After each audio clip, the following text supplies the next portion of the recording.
Rasulullah SAW sudah menyebutkan obat dari kelalaian, obat terbaik yaitu mengingat kematian. Kata Nabi SAW, "Aktsiru min dzikri hadimil ladzat." Perbanyaklah untuk mengingat penghancur kelezatan, yaitu al-maut, kematian. Fa innahu lam yadhkurhu ahadun fi dhiqin min al-'aish illa wassa'ahu alaih. Tidak seorang pun dalam kesulitan kehidupan kalau ingat kematian jadi lapang. Wala dzakarahu fi sa'atin illa dayyaqaha alaih, dan tidaklah dalam kondisi lagi lapang kemudian dia ingat kematian kecuali menjadi sempit. Benar, orang kalau hidup susah tapi dia ingat kematian, dia tahu hidup ini cuma sementara sehingga dia mudah menjalaninya, jadi lapang.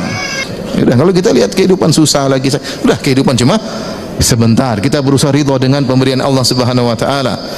Bukan berarti orang yang kaya di surganya lebih kaya dari kita, belum tentu. Kita yang punya harta melihat orang miskin, belum tentu dia lebih hina, bisa jadi lebih tinggi di akhirat kelak. Yang jadi patokan bukan dunia, yang jadi patokan kehidupan setelah kematian.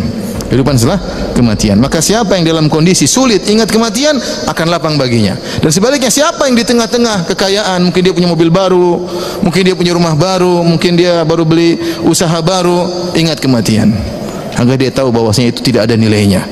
Kalau dia sudah meninggal, maka itu semua tidak bisa dia bawa dalam apa? Kuburannya. Dia akan pergi sendirian. Semua akan dia tinggalkan. Maka dia akan merasa bahwasanya harta yang dia miliki tadi sempit, tidak ada nilainya. Oleh karenanya ketika seorang meninggal dunia, apa kata Nabi sallallahu alaihi wasallam? Yatba'ul mayyit salas. Mayat itu diikuti oleh 3 perkara. Ahluhu wa maluhu wa amaluhu. Hartanya, keluarganya, dan amalnya. Fayarji al-itsnan wa yabqa wahid. Yang 2 akan pulang, tinggal 1.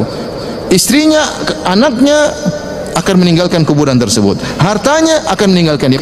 Semua itu akan pergi meninggalkan kuburan tersebut. Yang tetap bersama dia hanyalah amalnya, amal soleh atau amal buruk.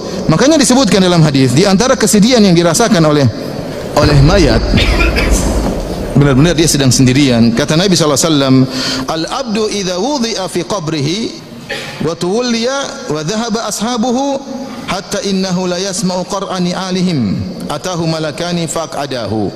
Jika seorang hamba telah dimasukkan dalam kuburan, kemudian orang-orang meninggalkan dia, istrinya, anaknya, teman-temannya, yang tadi suara isakan tangis di sekelilingnya, berapa lama sih? 5 menit, 10 menit, 15 menit, setengah jam, kemudian mereka meninggalkan kuburannya. Yang membuat sedih, Allah menjadikan dia mendengar bunyi sendal yang meninggalkan kuburan tersebut.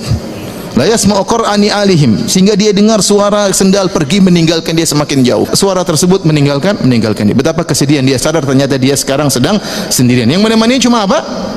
Amalnya. Oleh karenanya ikhwan, seringlah ingat kematian.